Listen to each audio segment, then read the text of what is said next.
Hey everyone, welcome back to another exciting episode of Attack Productions. Today, I'm back up joined once again by Jimmy, as we have a... Can I say this is a fun deck? Can I actually say this? No, it's the most competitive deck. It's the best deck in the format. Undefeated. Undefeated. Yep. I totally do not believe you. I've only finished one game with this deck because everybody scoops before the end, so, you know. Fair enough. With that being said, as you saw in the thumbnail, yes, this is a energy-less deck. And like always, it's buttons up below. Feel free to click on the deck for a reason. Let's just get into this deck. Yes, sir. So we are playing the 18 from Malicious Machinations. So on entry, she does play a Scheme. Scheme gives cards Summoning Sickness and spawns tokens on your opponent's field.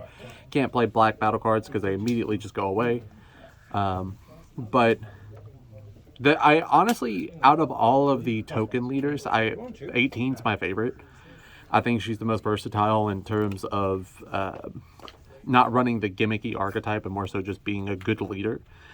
But activate main, draw one card, bounce a 1-drop, pick up a life, awaken, you draw 2, backside, you draw a card on attack, then activate main, you bounce a 1-drop, draw a card, and then reduce all of the combo cost of your blue and green battle cards.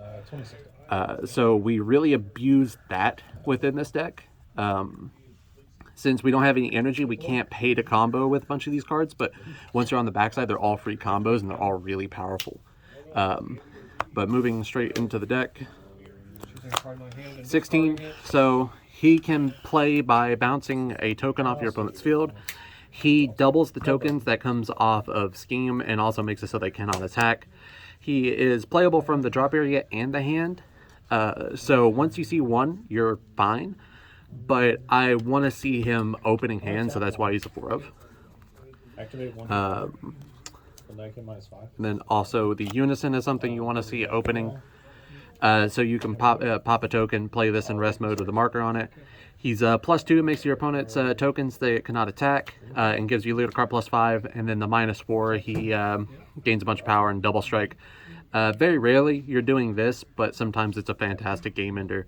But you want to see at least one of these, preferably 16, so you'll have more token fodder. But you want to mulligan for these, because these are going to keep you alive in the early turns. We got 2 pincer attacks because I could not find more, and I had to borrow these from Jake. Shout out to Jake. Auto, when you combo with her, you pick up a token, and you search out a Supreme Technique Krillin. That's all the text that matters on this card. But Supreme Technique Krillin. The only text that matters is the first auto. When he combos, you can bounce a token and give an attacking 18 card double strike. So this is how you mainly deal damage with this deck, is through this guy with leader swings, and then comboing big with all of your other support cards, which we'll get into in a moment. We run Technique Frieza. He has activate main, bounce 2 tokens, play him. Then auto, you'll bounce a 3-drop or less. Not super relevant, but we do kind of play into it a little bit. But the main reason we're running him is for the Xenoball package. You can ball under him and then play Dark Infestation on top. So this will come in an active mode, but since you get Summoning Sickness, you will play him, give him the Summoning Sickness, then get a new instance of the card off a Parasitic Ball to have a 15k double striker. If your opponent does have 3 or more energy, which is important because you don't have any energy, you will get to add a card back to a extra card back to your hand when he's KO'd. And then the activate main KOs him and forces your opponent to drop one. So a 15k double striker is kind of lackluster, but when you see the rest of the combo cards, it kind of makes a little bit more sense, which we're getting into right now. So for this slot, it could be any just one cost 10k combo. I just run this guy because I think he looks funny. But since combo cost is reduced, it just becomes a super combo without the draw. We also run 16. He's only a 5k combo, but on combo, he will make your opponent discard 1. So it's essentially you're running, 4 Android 18 super combos that, have 5k less super power. And then we run 4 Infernal Villainies, which it's just straight up a super combo. It's a 10k draw 1 on top of our regular super combos. So you can see how any swing can come a devastating strike. A game I played earlier, I swung like 95,000 double strike on my leader, and I only comboed, you know, a few cards out of my hand with no energy investment. So due to that reduction in cost, you can get some massive swings.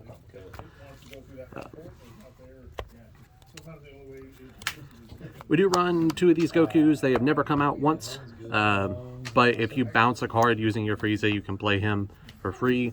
Gives a little bit of extra pressure, and you know, can give you a 15k attack if you really need it, if you know, don't want to deal with that summoning sickness on the Frieza. We do run 4 Bardoks. These will restand your leader and negate their keyword skills for a Spirit Boost 2. It comes up, I'm thinking about just like cutting these, because outside of like very few scenarios, if you're swinging with your leader, you're going to deal double strike and you're going for game on that double strike. So restanding for a single strike is never really going to do anything for you, since you don't have the energy to keep pushing with more battle cards. You're very locked into the swings that you have, that getting maybe 1 extra swing off of your leader is probably not super relevant. I'll probably go down to like 2 on this, and then maybe go up 2 on pincer attack, just to make the Krillin a little bit more consistent.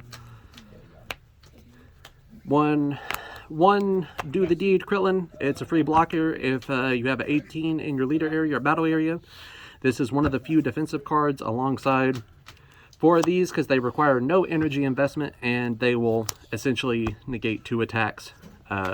So probably, you know, you could probably cut these if you just want to go pure aggro and just have your weird cheesy no energy deck. But with the amount of aggressive strategies that my friends like to play, and, you know, show up at your fun local tournament on the holidays, and you're like, hey, I want to just play fun decks, we're not going to take it all seriously, and then everybody shows up with good decks, and you show up with a deck that charges no energy, and then you lose and feel really bad about it, and then switch to Whis because So you lost? No, I Big never said opportunity any of again. that. Keep on his buttons up below and on the screen. And yeah, this is an interesting build. Give it a shot. Let us know how you liked it. It's terrible, don't play it. It's really fun though. It's really fun. If you like having fun, play the deck. With that being said, take opportunity again. Keep on his buttons down below and on the screen. And like always, read your cards, know your plays, and fluff out.